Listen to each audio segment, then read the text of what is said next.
Agora eu estou ao vivo. Boa noite. Soninha Francine, vereadora pelo Cidadania na cidade de São Paulo. Excepcionalmente transmitindo aqui do gabinete. Hoje teve tribuna livre no plenário e a tribuna livre é feita, né, nas atuais condições para que as vereadoras e vereadores participem diretamente da sua casa. Mas o presidente Tuma pediu para eu presidir a sessão de hoje. Então, a única presença obrigatória física em plenário é de quem for presidir a sessão. Eu achei até que hoje não viria muita gente se inscrever para falar, mas foram muitos os inscritos. Estamos lá em sessão desde as 3 horas. Muitos temas tristes. Muitos, né? Muitos. A invasão do hospital de campanha por um grupo de deputados de uma maneira absolutamente desrespeitosa, desrespeitosa das normas sanitárias, desrespeitosa das pessoas que estão sendo atendidas, desrespeitosa dos profissionais da saúde que já estão lidando com o estresse que a gente mal consegue imaginar, e para fazer uma suposta denúncia totalmente vazia, sem cabimento, mostrar leito vazio e sem uso como se isso fosse uma denúncia. Sim, que bom que os leitos estão vazios e sem uso, e eles podem ser ativados em caso de necessidade, e se forem ativados, aí sim a organização vai receber o pagamento devido. Então, esse motivo, o caso do Miguel, que é uma coisa assim, de uma devastadora para a nossa noção de humanidade, né? E o Dia do Meio Ambiente, assim, a gente vive nessa época aqui da quarentena, altos e baixos, né? Eu falo, o pessoal me pergunta, como é que você tá? Bem, mas se eu perguntar de novo daqui a 15 minutos, não tão bem, muito mal, até que não, mais ou menos. Mas tem dias que desafiam mesmo a nossa capacidade de olhar, né, os movimentos solidários, a dedicação, mas a gente tem que olhar. A gente tem que olhar e isso não significa deixar de olhar porque tem de triste, de problemático, de preocupante. Estou aqui prontinha para entrar na transmissão da Animal TV. Oi, Irina César, Água Viva, Tessuto Caps Lock. Oi, Tânia Esther, bem-vinda. E aí está entrando. Oi, Giovana. Oi, Lários Engenharia. Enquanto eu não vejo ele aqui, já vou fazendo as honras da casa. O Guilherme Domenichelli tem um canal no YouTube, Animal TV, e é um aficionado, alguém muito bem informado, muito bom de explicação. Pera. Deixa eu ajeitar. Caiu meu celular. Oi, Guilherme, Animal TV. Olá, Soninha, tudo bem? Quantas lives você fez hoje? A minha segunda? A segunda. 3, na verdade, a terceira. Eita Deus, mas é o Dia do Meio Ambiente, e como não falar com quem se preocupa, quem se envolve, quem ama muito tudo isso. Guilherme, eu acho que eu conheci você nos tempos de Fundação Zoológico, eu não sei o que veio primeiro, e de Guia dos Curiosos, né? Tinha o programa dos Curiosos na Bandeirantes. Isso. Mas escuta, como é que você... De onde começou esse negócio que virou hoje em dia o Guia Animal TV? Conta, como é que Vamos você lá. era quando era pequeno? Vamos lá. Vai. Primeiro, boa noite a todos, né? É um enorme prazer falar com você, com todo mundo que está ouvindo aí. Pode mandar bastante perguntas, eu adoro responder perguntas sobre meio ambiente, sobre animais, né? A gente gosta muito de falar sobre isso. Bem, assim como a grande maioria das pessoas que eu atendo no meu canal no YouTube ou nas escolas, né, com os meus livros e tal, são crianças. Eu também fui uma criança bastante curiosa, sempre gostei da natureza. E eu tive muito isso do meu avô materno. Uhum. Só que, eu até explico para todo mundo, a humanidade muda. Na época, meu avô gostava muito de animais, mas era um caçador. E lógico que eu peguei esse gosto de ouvir aquelas longas histórias de caçadas, de saídas para o campo, né, para a floresta e tudo mais. Só que eu me tornei biólogo e sou totalmente contra a caça, né? Mas tem essa veia que veio daquela época lá. Lógico que lá nos anos 40 as pessoas tinham outro pensamento, era outra coisa. Uhum. E aí eu fui uma criança bastante curiosa, sempre gostei disso, depois estudei biologia, e aí uma coisa puxa a outra, né? Trabalhei em zoológicos, trabalhei sempre na área de meio ambiente, até hoje estou na área de meio ambiente, e aí surgiram várias coisas, livros, o canal, enfim, por aí vai. Você falou zoológicos no plural, você pode falar um pouco mais sobre isso? Sim, eu trabalhei no Zoológico de São Bernardo do Campo, que é no Parque Estoril, que é lindíssimo. É pequeno, lógico, não é igual ao de São Paulo, e é um lugar maravilhoso que tem um carinho enorme. Depois de lá, eu migrei, passei para o Zoológico de São Paulo, onde eu trabalhei durante 9 anos. E depois trabalhei em outra empresa, na Dersa, trabalhando com impactos ambientais e tal. Mas mais diretamente com o público foi com o zoológico e hoje é com livros, com Aham. canais e tal. Hoje é legal porque daí a gente tem, mesmo à distância, lógico que no zoológico recebia o público, né? Então você tinha o contato direto. Mas hoje, com tecnologia, a gente consegue conversar e abranger mais ainda. Eu vi até que o Carlos Filho escreveu aí que é o Carlos, qual é a segunda maior ave de rapina do mundo? Oi, Carlão, tudo bem? O Carlos é lá de Teresina e sempre tá me seguindo aí para todo lugar que E eu é faço lives específico, no né? canal. A segunda É, maior ave de rapina. A segunda maior. Qual que é, Guilherme? A segunda maior ave de rapina. a primeira é nossa arpia, que é o chamada de gavião real, que é de Mata Atlântica, mas principalmente de Amazônia e Pantanal, que é muito forte, está no top do ranking. A segunda fica entre a águia americana, a águia que é símbolo dos Estados Unidos, a águia das Filipinas, outras águias aí, que são grandes. Mas nossa arpia é a power. A Irina César perguntou qual que é o nosso bicho favorito. Você tem um E agora? favorito? Você consegue? Não sei, Soninha, todo mundo me pergunta isso, mas eu gosto de todos. É igual um pai que gosta de todos os filhos, não dá para escolher um só, né? Eu gosto muito das aves, igual as águias, tá, os papagaios, eu gosto bastante das aves, mas mamíferos, quem não gosta de leão, urso, tigre, onça pintada, nossa aqui do Brasil? É difícil falar, né? Eu gosto de todos eles. Mas muita gente fala assim desses caçadores, assim, leões, onças e tudo mais. Mas eu gosto também dos herbívoros. É a mesma coisa que dinossauro. Todo mundo pergunta, que dinossauro você gosta, Guilherme? Todo mundo gosta. Tiranossauro Rex, Velociraptor, os carnívoros, né? Mas eu gosto daqueles pescoçudos, assim, que são sabe, que comem folhas. Então eu gosto de leões, tigres, onças, mas gosto também do antílope, da zebra, de bichos herbívoros também. E eu lembro uma vez que eu acompanhei uma educadora ambiental, a Raquel Azari, que ela Ah, ficou muito brava quando alguém produziu um material didático para ser usado nas escolas e que tinha assim os animais bons e os animais maus, os animais malvados. Não é bem por aí, né, Guilherme? não, de maneira nenhuma, né? Os animais, eles são adaptados para a vida deles, né? Existem os herbívoros, os onívoros, carnívoros, não dá para adaptar. Todo mundo, muitas pessoas fala de serpentes. Ah, serpente, tal, só come ratos, que coisa horrorosa, não sei o quê. É um animal carnívoro. Se der uma salada de alface e tomate, a serpente vai morrer. Ela é adaptada para isso. Então é evolução e adaptações de cada um. Mas é lógico que animais não ficam matando outro bicho à torta e à direita aí, né? Ele vai Quem faz é caçar a quando ele gente, tem fome. a gente que É faz isso. diferente. Verdade, diferente do ser humano, que daí é outra coisa. Mas eles vão caçar quando tem necessidade para isso. Se bem que não é aquilo também que o pessoal fala, na natureza tudo é lindo, equilibrado, nenhum bicho caça. Não, eles disputam territórios, disputam os filhotes, eles Fêmeas. fêmeas, então existem brigas, mortes, então é algo bem complexo, assim, em palestras mais diferentes, assim, de criança, né, quando eu converso bastante, para pessoal de biologia, para a universidade, aí eu mostro bastante isso, essa outra faceta, assim, dos animais que também não são tão bonzinhos como a gente imagina. Olha, a Barbassa está perguntando, né? As pessoas matam muitas serpentes por medo, por desconhecimento. Qual que é o papel delas e por que não devemos matá-las?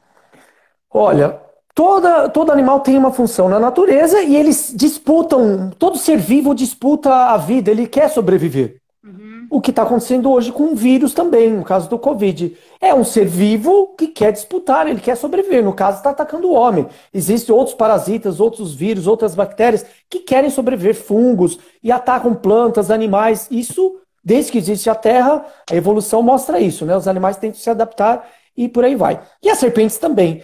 Então, serpente é muito ligada a religião aqui no Brasil e em outros países. No caso nosso, que o cristianismo é a maior religião aqui do Brasil, nós temos a serpente como algo que vem lá do diabo, que tem que matar, que é um bicho que enganou Adão, que tem muito disso. Então, ficou meio que ligado a isso. E para outras religiões, tem a serpente como uma protetora. No Egito era assim, até para Buda é assim, né? A serpente que abriu o capelo, a Naja protegeu ele meditando no deserto. Então depende da história de cada civilização. Para nós tem isso de ser malvada. Existem as serpentes venenosas e as não venenosas.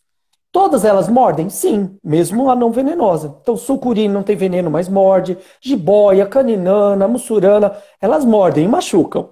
E outras têm veneno, que vão morder e vão inocular esse veneno. Mas elas querem morder as pessoas, uma cascavel, uma jararaca? Não. Ela quer o quê? Caçar com esse veneno. Vai caçar um rato, uma ave e tal. Mas se uma pessoa pisar numa serpente dessa venenosa, ela vai morder, porque ela fica assustada e pode injetar o veneno. Elas têm papéis fundamentais na natureza, de equilíbrio, de cadeia alimentar, que é caçando roedores, principalmente, e outros animais. Então a gente não pode, não deve matar uma serpente.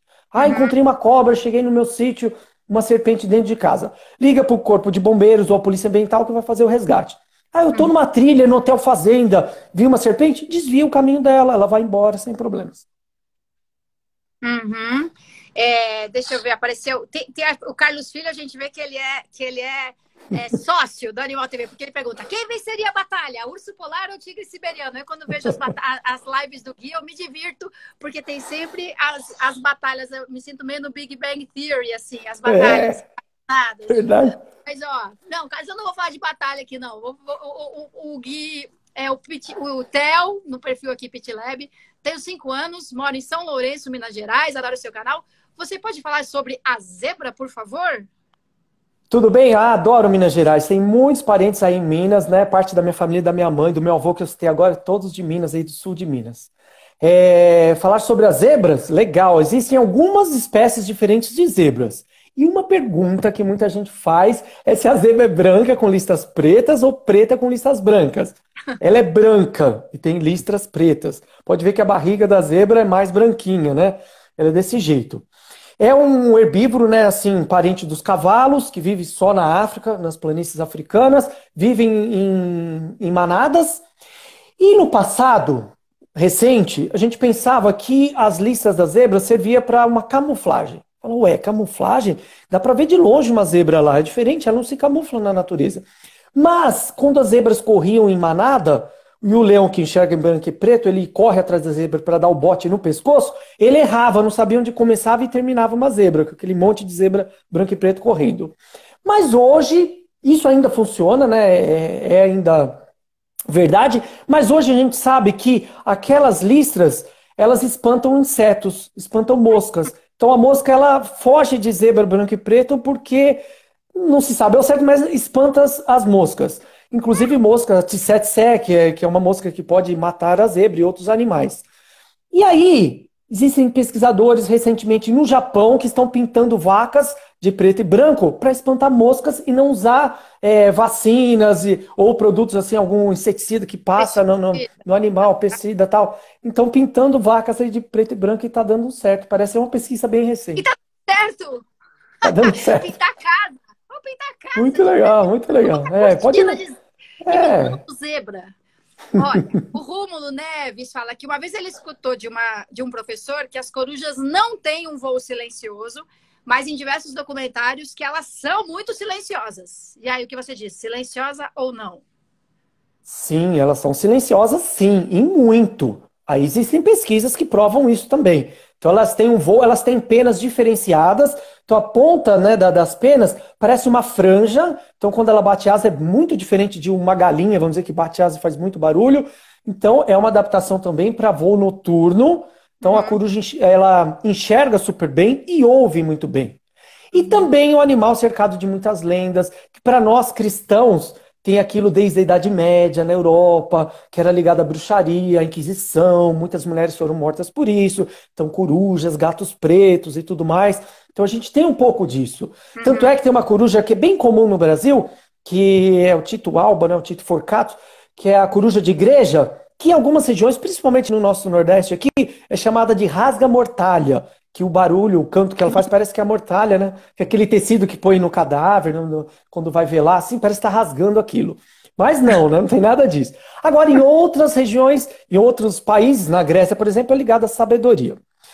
Mas enfim, a coruja, ela voa bem silencioso porque ela precisa caçar ratos, sapos e outros bichos assim à noite. Então o voo é silencioso, ela ouve e enxerga super bem. E uma curiosidade bem legal é que os ouvidos, ela tem ouvidos grandes ali no meio das penas, um ouvido é mais para baixo e o outro mais para cima. E como não tem Sério? orelha para... É muito legal, um ouvido enorme. Se a gente pegar no meio das penas, vê um ouvido enorme. Como não tem orelha, igual nós mamíferos, para captar o som, ela capta com disco facial, que a gente chama. Então chega ali e vai para os ouvidos. Bem legal. Que incrível. Ó, tem uma história ótima aqui. Eu tô assim que nem uma louca porque o celular tá quase sem bateria. A primeira tomada que eu tentei não funcionou, achei uma outra aqui. Mas eu preciso manter 2 metros de distância da Alice. Ó, adorei a história da Juliane Galdino. Eu moro em Mogi, próximo ao Parque Municipal, e uma vez um gambá entrou na minha casa e o meu cachorro queria matar.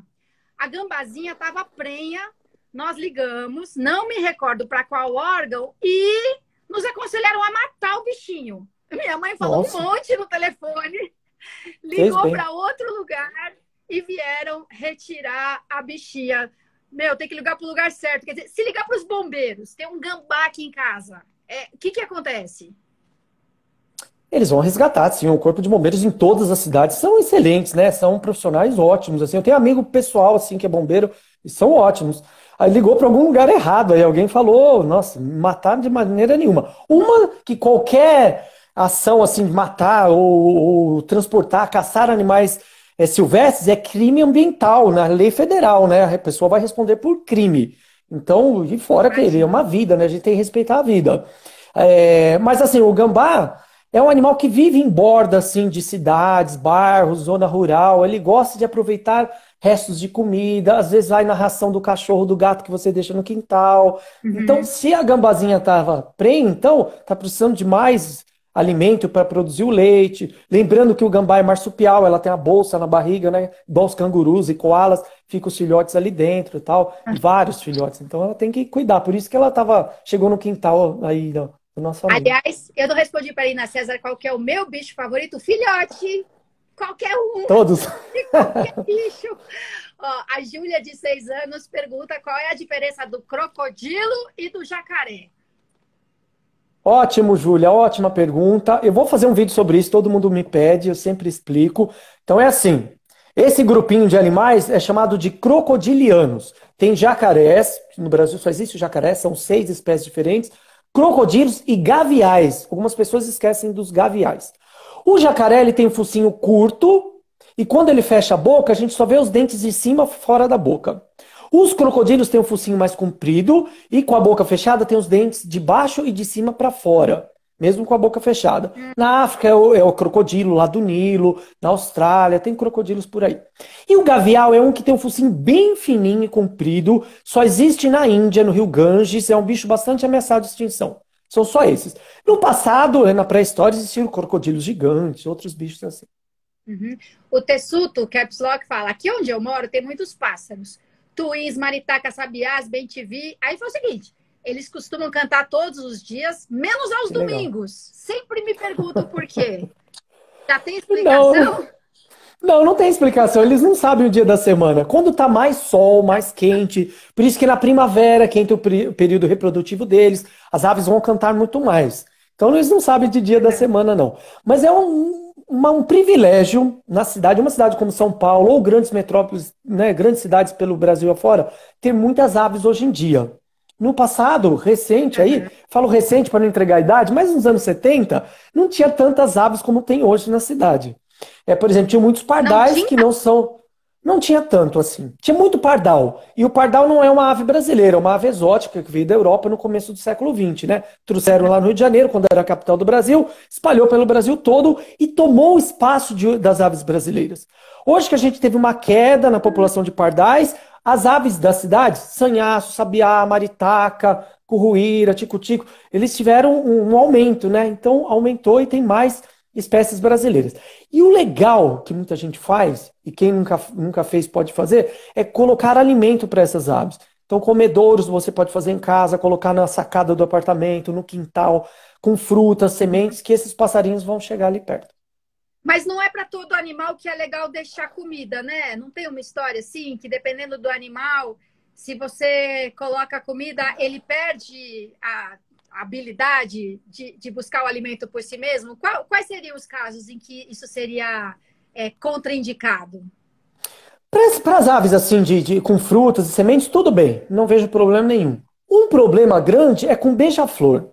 Algumas pessoas me perguntam também, a garrafinha com açúcar é legal para beija-flor? É, mas o açúcar pode fermentar ali, então tem que ser lavada todos os dias aquela garrafinha, com água e sabão, bem água corrente, depois tirar o sabão e colocar o açúcar lá, sem problema. Ah, é legal colocar mel? Não, o mel fermenta mais rapidamente e provoca fungo. Se eu deixo a água com açúcar ali há muitos dias, ainda tem água, vou deixar mais dias, ela começa a fermentar e aparecer muito fungo, que fica pretinha, a florzinha ali e tal. São fungos que vão matar o beija-flor, vai no bico dele, na língua e tal, e mata o beija-flor. É legal ter, mas é uma grande responsabilidade. Diferente das outras aves, o beija-flor ele gasta muita energia. Ele bate as asas muito rápido e gasta muita energia. Tanto é que os beija-flores à noite, eles entram num estado de topor, que a gente fala, parece uma hibernação, ele baixa bastante o metabolismo para guardar energia, e outro dia ele desperta e vai atrás de flores e néctar e insetos também, né? Para adquirir bastante energia. Então, se eu ponho a garrafinha, troco de água todo dia, tô bem. Ah, hoje eu não vou pôr, ou vou viajar e tiro a garrafinha.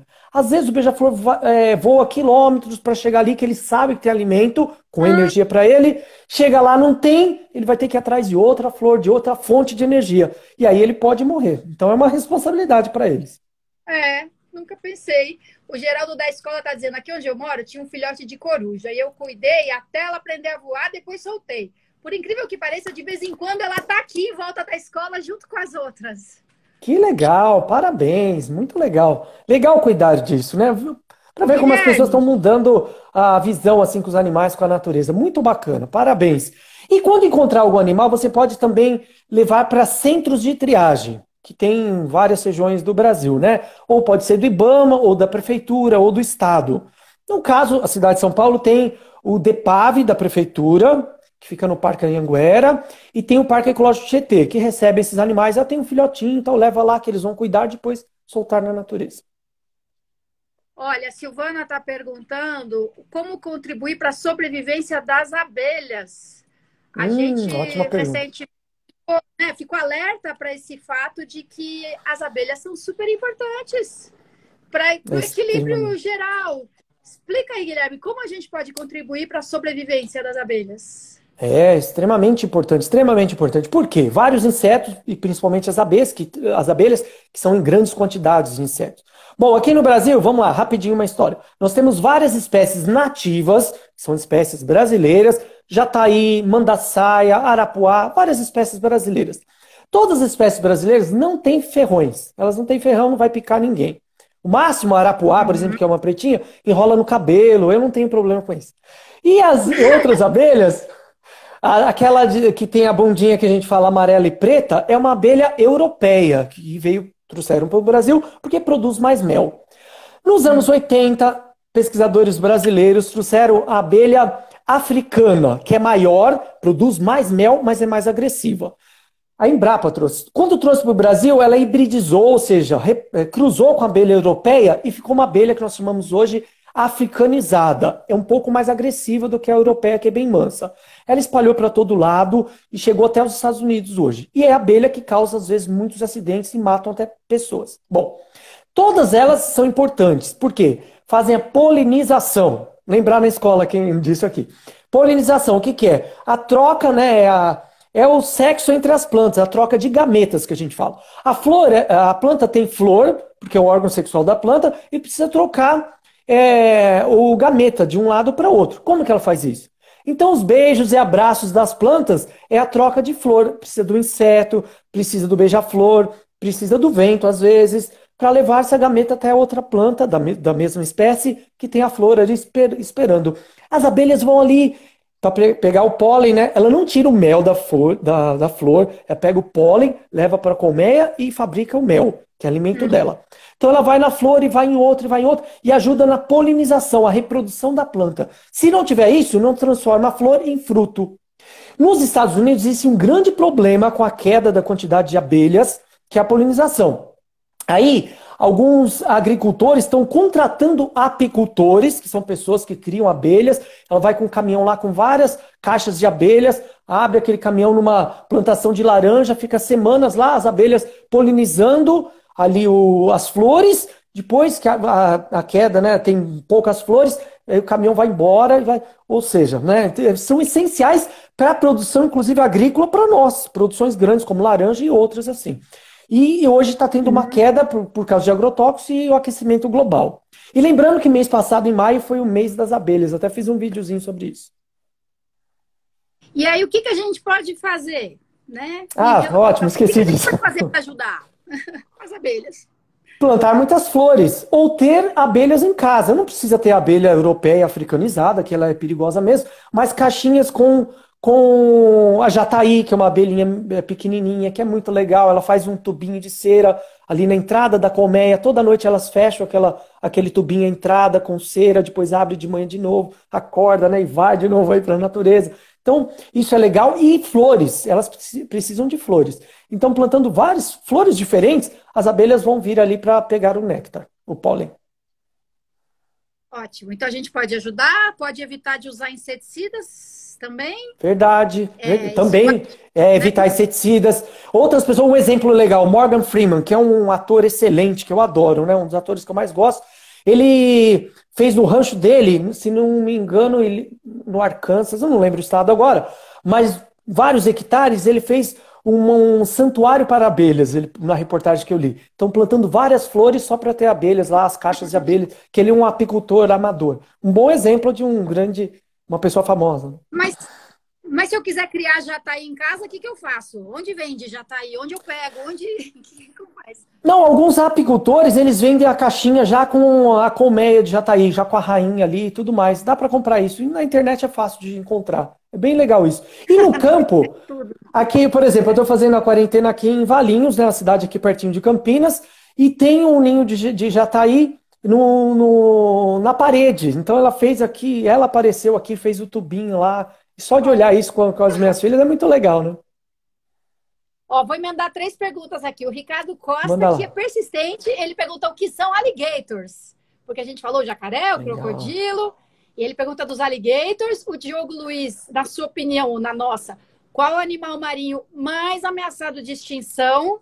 E eu quero saber, Guilherme, você falou do trabalho da Dersa, explicar o que era isso que você fazia. Aliás, sobre abelhas, a Anneli Luiz estão em âmbar de zilhões de anos, não é de hoje que fazem a vida funcionar.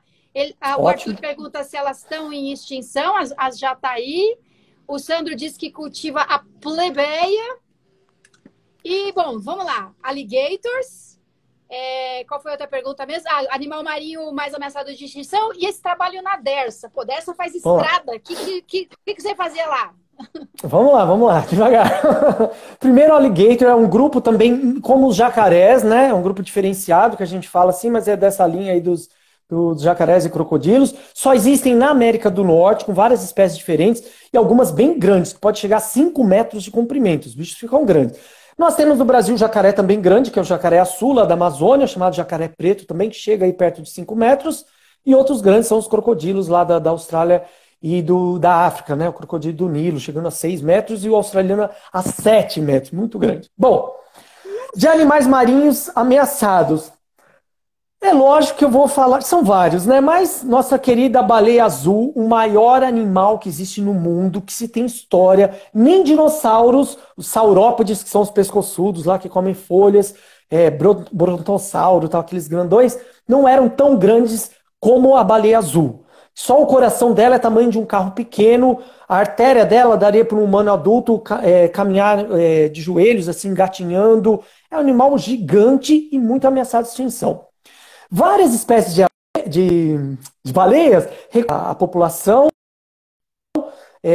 a baleia azul também, mas é um bicho que precisa de grandes áreas com muito alimento, porque ela come principalmente bichinhos pequenos, né? Ela é uma filtradora. Uma baleia daquele tamanho gosta de comer o krill, que é um camarãozinho bem pequenininho, igual aparece no desenho Procurando Nemo, ela comendo lá camarãozinho pequeno. Então ela precisa desse alimento, que se morre esses krill, assim, com poluição da água e tudo mais, não tem alimento para eles, entra na cadeia alimentar também. A outra pergunta da Dersa. Bom, eu trabalhei durante 11 anos na Dersa, que é uma empresa do governo do estado de São Paulo, que constrói rodovias. Pô, o que você vai fazer lá, biólogo? Bem, eu era da área de meio ambiente, da Dersa, que trabalha com licenças ambientais. E no meu caso, trabalhava especificamente com a fauna. Então, antes de construir uma rodovia, precisa ter o levantamento da fauna que existe ali, monitorar a fauna, porque a obra pode estar impactando a fauna, tudo isso. Então, era acompanhar a fauna do que estava acontecendo com esse impacto de uma obra. Isso acontece com outros empreendimentos também. Com barragem, por exemplo, Belo Monte, barragens grandes que tem o resgate da fauna, que eu também trabalhei com isso. Uhum. E é algo muito importante, que no passado não existia, né? Chegava lá com um trator com correntão, que chama, né? Correntes grandes, que às vezes usa na Amazônia, né? Clandestinamente ainda. Então vem arrastando tudo e matando tudo. Então existe não um resgate para depois uma construção grande dessa. O Carlos Filho, que já te fez várias encomendas aqui, viu, o Gui? Fala dos proscímios, nem sei o que ele está falando. Tá. Mas ele já tá com uma encomenda aqui. No próximo Notícia Animal, fala sobre o filme Alpha. Então eu quero que você faça duas coisas. Primeiro, você fale que história é essa de notícia animal. Vamos lá. Então, ó, eu tenho um canal no YouTube chamado Animal TV, tem 3 anos e meio, tá com 550 mil inscritos. Eu gosto bastante de trabalhar no YouTube, assim, gosto bastante. A troca de informações com o público é muito legal. Então, rapidamente, eu estou fazendo live no canal de domingo e 3 vídeos na semana. Então, são 4 vídeos, vamos dizer assim, por semana.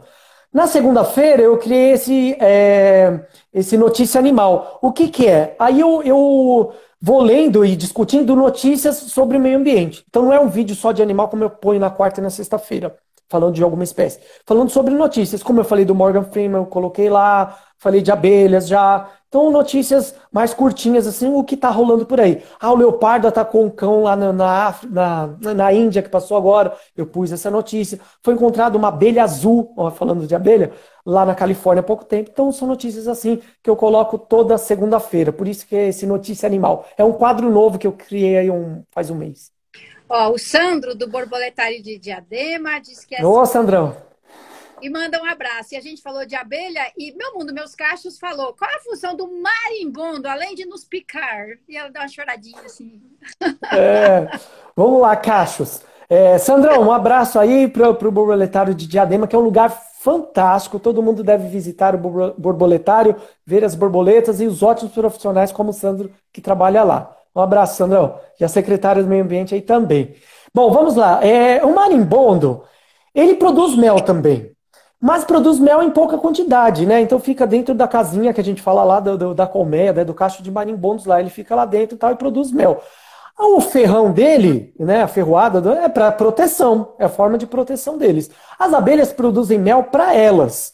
Só que determinadas espécies, como a abelha europeia, ela consegue produzir muito. Então o que o apicultor faz? Ele retira uma parte, ela vê que está faltando, começa a fabricar mais. Ele retira mais, começa a fabricar mais. Ela cresce a colmeia, porque tendo mais filhotes, a rainha bota muitos ovos para produzir mais mel, ter mais abelhas operárias, e a gente vai retirando isso, não tem problema, tem um equilíbrio, não pode tirar tudo, senão elas morrem, e aí ela produz bastante. Mas a ferroada desses insetos é proteção deles. Uhum. E esse filme Alpha, ele pediu para você falar no próximo animal, mas adianta aí, qual é esse filme? Legal, Carlão, vou falar assim, vou falar desse filme, é fantástico, mostra, é um filme que não foi visto por muitas pessoas, tem um ano mais ou menos que passou no cinema, mas é um filme que mostra assim, a domesticação. O que é isso? O começo, o primeiro animal que o homem domesticou foi o cão, vindo dos lobos lá da Ásia, né, há milhares de anos atrás. Então o homem começou a domesticar o lobo, ele veio com a gente até hoje, e aí nós temos os cães domésticos com várias raças. Aí o homem foi cruzando e tirando raças diferentes. Mas todo cão doméstico, desde um vira-lata, um bulldog, um pug pequenininho, um poodle, todos têm a linhagem do lobo lá atrás. O filme Alpha mostra isso, a domesticação. O que que é isso? Vou fazer um vídeo sobre isso também, né, logo. Eu tenho uma palestra sobre isso daí, domesticação. Era um interesse mútuo, porque os lobos também tinham interesse dos clãs, das aldeias dos homens. Porque o homem ele precisava caçar chegando perto de um bicho, usando lanças e flechas e tal. E os lobos também caçavam.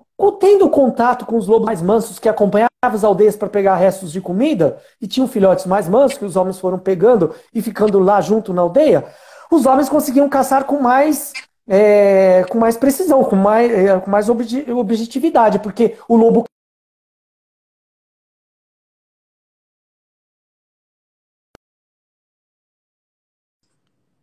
domésticos. O filme mostra bem isso, um ajudando o outro. Então não é que o homem tirou o lobo e domesticou. O lobo também teve o interesse dele. Então foi interesse mútuo. Com os gatos é a mesma coisa. Começou antes do Egito, os gatos, né, no Oriente Médio, que também caçavam ratos, e começou essa amizade até hoje. Olha, o Diogo Luiz, que pergunta se você tem interesse em ir lá para Chapecó, ele faz várias perguntas. Entre elas, Ô, Diogo. é mais ameaçado por espécies intrusas no ambiente.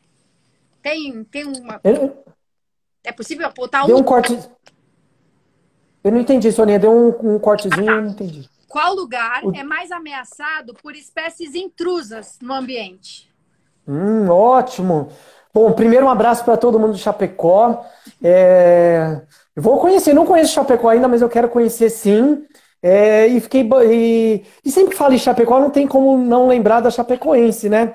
Que é algo que é muito marcante, que até hoje eu lembro. Eu que amo futebol. Muito bem, muitas espécies que são introduzidas, todas as espécies introduzidas causam problema, em menor ou maior grau. Então, tem muitos passarinhos introduzidos, como eu falei, o pardal, causa problema? Nem tanto. Outro passarinho que foi introduzido da África aqui no Brasil, bico de lacre, um passarinho pequenininho, causou problema? Não, a população é pequena e tal. Outros bichos podem causar um problema? Sim, um caracol que vem da África, o acatina, trouxeram para cá para usar como escargot, não deu certo, espalhou, pode causar doença. O javali, que hoje nós temos o java-porco. O que que é isso? O javali europeu, diferente lá do Pumba, lá do Rei Leão, que é africano, né? Aquele outro javali, o javali que veio para fazendas do Uruguai, escapou de lá, veio para o Rio Grande do Sul, invadindo plantações. No estado de São Paulo, em Minas Gerais, causou morte. Ele tem dentes enormes e pode matar uma pessoa. E fica aquela vara enorme, né? Grupos enormes de javalis, e destrói plantações. E aí o pessoal sempre fala, então vamos liberar a caça. Aqui no estado de São Paulo tentou-se isso e ainda existe essa possibilidade, mas o que acontece? Fazendas onde você poderia caçar, o fazendeiro falou, para caçar javali, eu vou cobrar para os caçadores virem na minha fazenda, que é bem protegida, cercada, faço um rancho aqui para jantares e os caçadores vão lá, vou reproduzir mais javali e soltar na fazenda. Então piorou liberar a caça em alguns tempos. Brasileiro, acho que fica achando jeito para todo mundo. Brasileiro não vou, né, usar isso. Mas enfim, ele acha jeitinho. Então é um animal que causa problema, o javali, e é difícil de controlar hoje. E como eu falei, é um bicho violento. A onça caça javali? Caça, mas quantas onças a gente tem, né, em algumas regiões? Então é um grande problema. Outros bichos, a rã. Eu tenho uma rã aqui, posso mostrar? Vou pegar ela aqui. Mostra! Enquanto isso, eu vou falar, Guilherme, que quando é o ecossistema de uma ilha, é mais frágil, né? Qualquer espécie introduzida causa mais estrago, né? Em Fernando de Noronha, uns tempos atrás, levaram um tipo de um lagarto lá, que era para matar não sei o quê, uma catástrofe. Vou explicar. Vou explicar isso aí, é verdade, muito, muito. Essa aqui é a Beth, a minha rã de estimação, né, Beth? Ela é boazinha e tal, Mas é uma rã exótica. O que que é isso? É um animal de fora do Brasil. A Beth já está comigo há 4 anos, é bem cuidadinha, tal, sem problemas. Mas é uma rã touro, que é lá da América do Norte. Eu tenho ela mansinha, tal, desde de girino, né? Desde que era um filhote. Mas ela veio para cá para ser usada em ranário, ou seja, né, para reprodução e depois abate. Muita gente, né, para consumir a rã. No Brasil, na minha opinião, isso carnes exóticas nunca pegou muito. Então o pessoal prefere frango, porco e boi, né? Com exceção de peixes no litoral, mais do que em capitais, assim, mais para o interior, né? Mas enfim, a rã não pegou tanto, como o avestruz há pouco tempo, o javali também. E aí muitas escaparam ou foram soltas e ela invade as áreas e pode até. Pode não, ela começa a comer todo mundo aí. Outros sapinhos menores aqui, rãs brasileiras. Muitos insetos são alimentos para bichos brasileiros. E aí ela causa um impacto. Então, o bicho que veio de fora e causa impacto aqui no nosso ambiente. E o que que ela No come caso do aí, Fernando de Guilherme? Noronha, o quê? E o que que ela come aí na sua casa?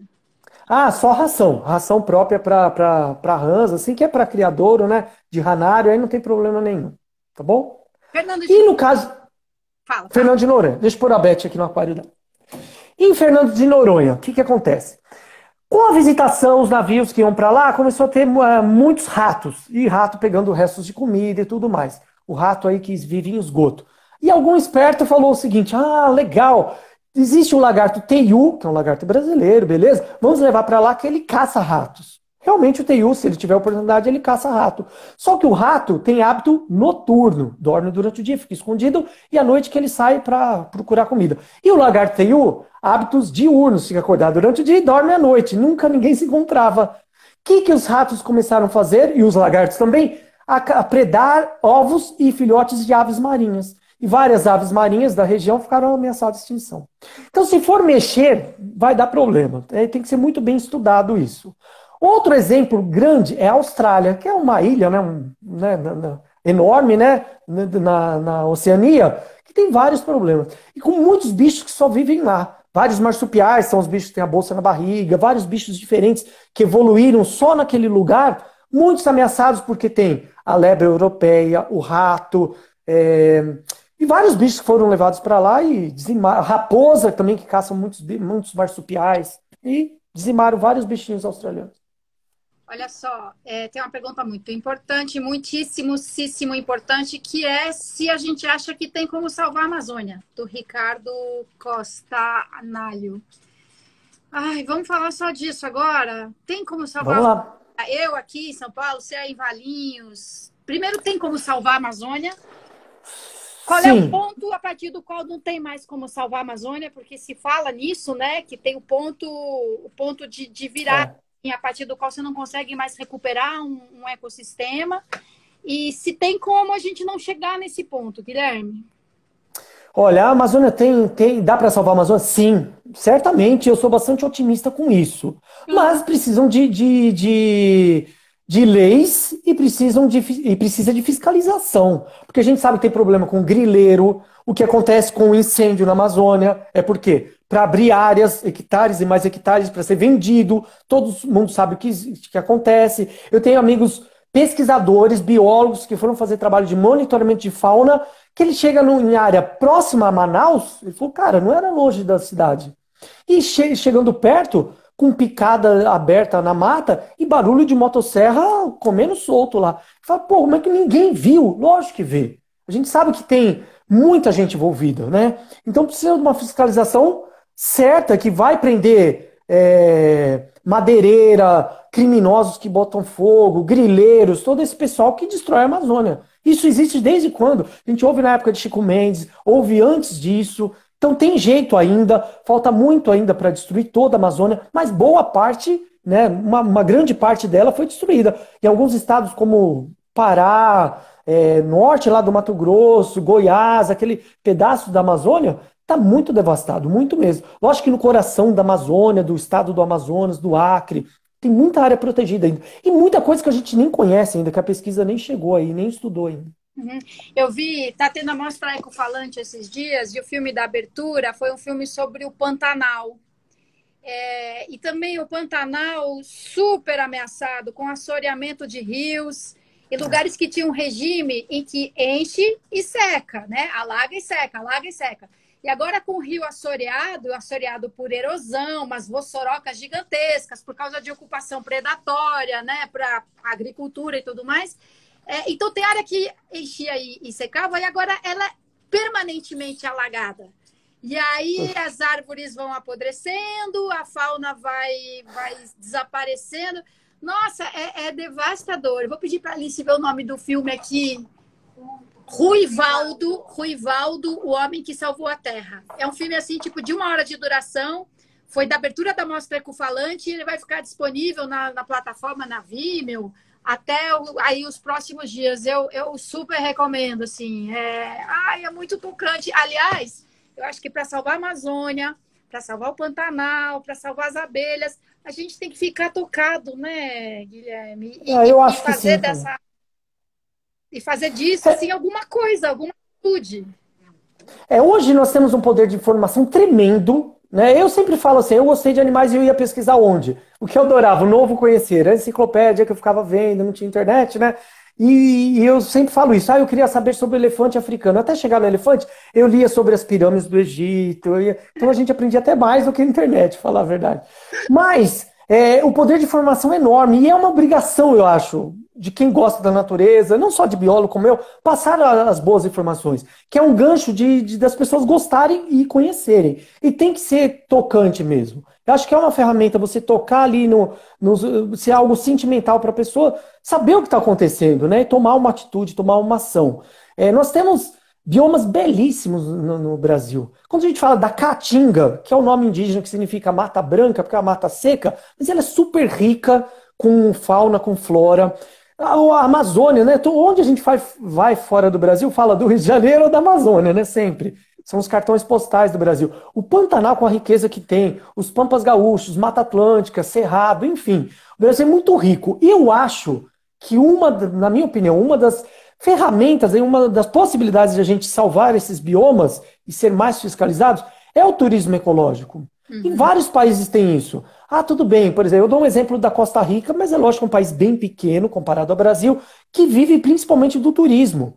Mas outros países como a África do Sul têm um grande turismo lá de safari, no Kruger Park, em outros parques assim, que tiram muita renda com turismo, e o Brasil poderia fazer isso. Lógico que tem a região de Bonito, no Mato Grosso do Sul, algumas regiões da Amazônia, Manaus, ali perto e tal, mas explorar de uma maneira, lógico, legal disso, equilibrada, né? O turismo ecológico, para visitar essas coisas. A maioria das pessoas preservam aquilo que ela conhece. Então tem que ser tocante mesmo e teria que ter uma renda maior com o turismo. Não com o gringo que vem lá e monta pousada, sabe? E tem muito disso também. E aí paga pouco para os brasileiros trabalharem na pousada dele. Não, tinha que ter algo governamental para encabeçar isso, para orientar as pessoas, para treinar as pessoas como guias turísticos, como cozinheiros, como em hotelaria. Eu acho que é uma grande ferramenta, uma grande ferramenta. Eu não sei como implantar isso, teria que ser algo grande, eu acho, mas só a riqueza do Pantanal, quem não gosta de visitar um lugar desse?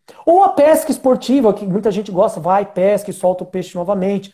Ou ver onças, como algumas fazendas fazem, de focar onça e tal, ver à noite, acampar à noite no meio do Pantanal, como tem na África. Então, na África do Sul, no Kruger, dá para fazer o safari acampando com os guias parques lá, para ouvir os rugidos dos leões à noite e tal. Não dá para fazer isso num Pantanal? Puxa, muito, né? E no meio da Caatinga, com o Rio São Francisco. Sei lá, é tanta coisa bacana que eu acho que é uma grande ferramenta para preservação. Bom, daqui a pouco vamos terminar. Muitas perguntas, mas o Gustavo pede para você mandar um abraço para Paraíba, então está fácil de Opa! atender. Lindo estado da Paraíba. Eu amo o Nordeste, sabe? Eu amo o Nordeste e eu gosto muito de lugar quente, embora eu moro aqui no Sudeste, então eu amo o Nordeste. Mando um grande abraço para todo mundo da nossa linda região do Nordeste e da Caatinga, que eu amo, adoro. Das araras azuis raras aí da Caatinga, né? O Jurandir Artim Madeira está mega preocupado com os desmatamentos na Mata Atlântica. Aliás, a gente fala do barulho de serra na Amazônia, perto de Manaus, mas aqui na zona sul de São Paulo e nas encostas da Serra da Cantareira, ali, Zona Norte. Palmiteiro, né, Sonia? Palmiteiro é um grande problema. Palmiteiro e caçador na Então, Mata Atlântica. Vamos falar um pouco mais sobre o que cada um de nós pode fazer. Até hoje eu gravei um vídeo falando assim, tem muitos jeitos diferentes de fazer alguma coisa. Se você é um professor, você tem um papel super importante. Se você é um engenheiro, um arquiteto, político, cada um, onde quer que esteja, pode fazer alguma coisa para criar mais impacto positivo e reduzir o impacto negativo. Tem gente que leva isso, assim, a um nível muito elevado, até de sacrifício pessoal, né? De abrir mão de conforto, tudo. Mas eu também, eu admiro muito, eu sou capaz de fazer umas coisas assim, tipo, eu fecho o chuveiro, mesmo que esteja frio pra caramba, para passar o shampoo nessa cabeleira louca. Mas eu costumo dizer que não precisa fazer grandes sacrifícios para você contribuir com o meio ambiente. Você tem alguma dica desse tipo assim, Guilherme? O que a gente pode fazer na nossa vida? Tenho. Primeiramente, quando a gente fala em meio ambiente, eu sempre abro palestra falando disso. Quando eu pergunto meio ambiente, eu sempre pergunto assim, o que vem na cabeça para vocês quando fala meio ambiente? Que cor que vem na cabeça? A maioria fala verde, verde, verde. Eu falo, tá bom. Se eu perguntar para um esquimó lá no Alasca, meio ambiente, que cor que vem na sua cabeça? Ele iria falar o quê? O branco. Então, o meio ambiente não é a natureza longe, a mata que eu não vejo, eu estou na minha escola, na minha cidade, eu não sei, o meio ambiente é lá longe. Não, o meio ambiente é onde nós vivemos. A cidade é nosso meio ambiente. Então, a gente tem que preservar onde nós estamos. Afinal de contas, a gente vive no mesmo planeta, que é uma bolinha, a mesma casa para todos esses seres vivos, flutuando no espaço. E a gente só tem essa. Então não dá para consumir em excesso, em demasia. E eu sempre bato na tecla do consumismo exagerado, principalmente de embalagens. E a gente está isolado aqui em Valinhos, como eu falei, aqui na cidade de Valinhos, e não está passando a coleta seletiva, né, de reciclado. Então eu já enchi 4 sacos em um mês e meio de saco de embalagem plástica. Um bom exemplo, quando a gente vai em fast food, eu não gosto muito, mas em fast food.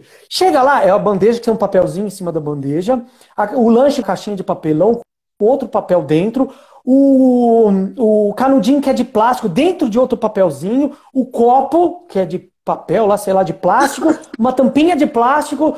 Você viu uma família ali almoçando no fast food, quando eles vão embora, aquele monte de lixo que é jogado lá, tal, todo mundo satisfeito, né, empanturrado de comida e tal, mas horrível a grande quantidade. Então, se for no supermercado, leve sua sacola, é algo simples que você pode ajudar. Antigamente, o lixo não era colocado em saquinho plástico que a pessoa pega no supermercado hoje em dia. Era em lata, geralmente lata de óleo que a pessoa reutilizava, lá lavava e punha o lixo. Aí o coletor passava, punha no caminhão, devolvia a lata, a gente lavava e punha lá. Por isso que vem o termo cachorro vira-lata, que ele tombava aquilo à noite. Mas aí hoje você pode ir com a sacola de nylon no supermercado, você não precisa pegar tanta embalagem plástica. Isso me incomoda bastante. Embalagens plásticas, tá? Então, esse grande consumo que a gente tem. E às vezes professores ensinam de uma forma errada. Eu vou puxar a orelha de professor às vezes, né? Não todos, na escola. Que eu tenho uma historinha legal aí de professor falar, vamos trabalhar reciclagem. Semana que vem vocês vão trazer algum produto que a gente vai fazer a reciclagem.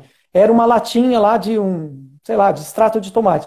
E aí a criança que não usava aquilo teve que comprar para usar a latinha, né, para isso. E reciclagem não é isso, né? Colocar o extrato de tomate para pôr lápis lá, não é isso. É diminuir o consumo exagerado que a gente tem. E eu acho que a quarentena está ensinando mais as pessoas sobre esse autoconsumo que dá para viver com menos e ser feliz ou até mais feliz do que a gente era.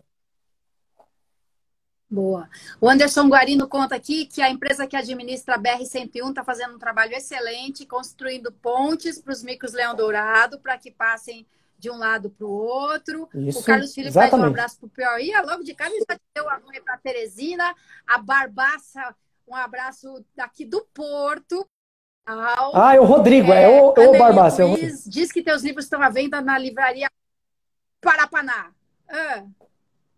Isso, a Panapaná, minha querida Celina, muito legal. É uma livraria linda, linda, linda, ali na Vila Mariana. Peguem, não tem endereço agora aqui, mas pegue no site, que é uma livraria infantil, voltado para o público infantil.